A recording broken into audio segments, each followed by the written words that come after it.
साथियों, आतंकियों ने पहलगाम में धर्म पूछकर हमारे निर्दोष लोगों को मारा। उसके बाद आपने जो जवाब दिया उसे पूरी दुनिया ने देखा है। उन्होंने यह नहीं सोचा कि आम नागरिकों ने उनका क्या बिगाड़ा है, उन्होंने ऐसा क्या किया है कि उन्हें मार दिया जाए। पर मैं यह कहना चाहूंगा, आतंकियों ने भारतीयों को धर्म पूछकर देखकर मारा, धर्म पूछकर मारा, तो हमने आतंकियों को उनका कर्म देखकर मारा है। उन्होंने धर्म देखकर बेगुनाहों की जान ली।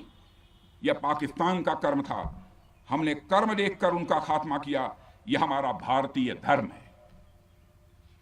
एक रक्षा मंत्री के रूप में मुझे आप सबको बेहद नजदीक से वर्षों से जानने का और समझने का अवसर मिला है।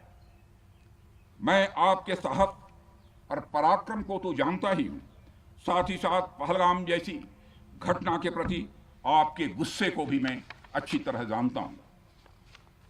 साथियों, मुझे पता है कि पहलगाम के बाद आपके अंदर गुस्सा था, पूरे देश के अंदर गुस्सा था। मुझे पता है कैसा महसूस होता है जब धमनियों में बह रहा रक्त बेकाबू होने लगे।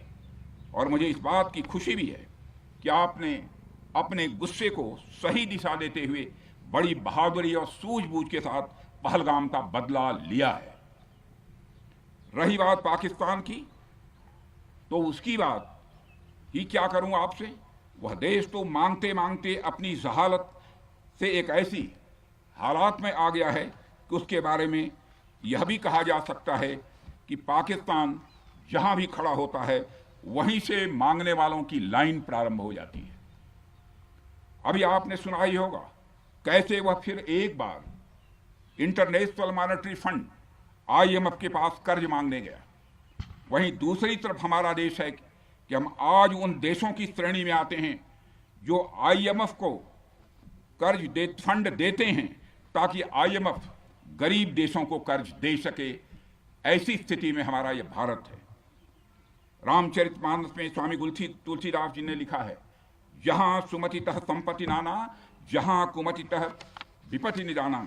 यानी जहां सुमति होती है, अच्छी नीतियां होती हैं, वहां सुख और समृद्धि होती है, और जहां कुमति होती है, बुरी मति होती है, केवल दूसरों के हित की भावना होती है, वहां तरह तरह की विपत्तियां स्वाभाविक रूप से आती ही हैं। पाकिस्तान जिसका जीता जागता यह उदाहरण है।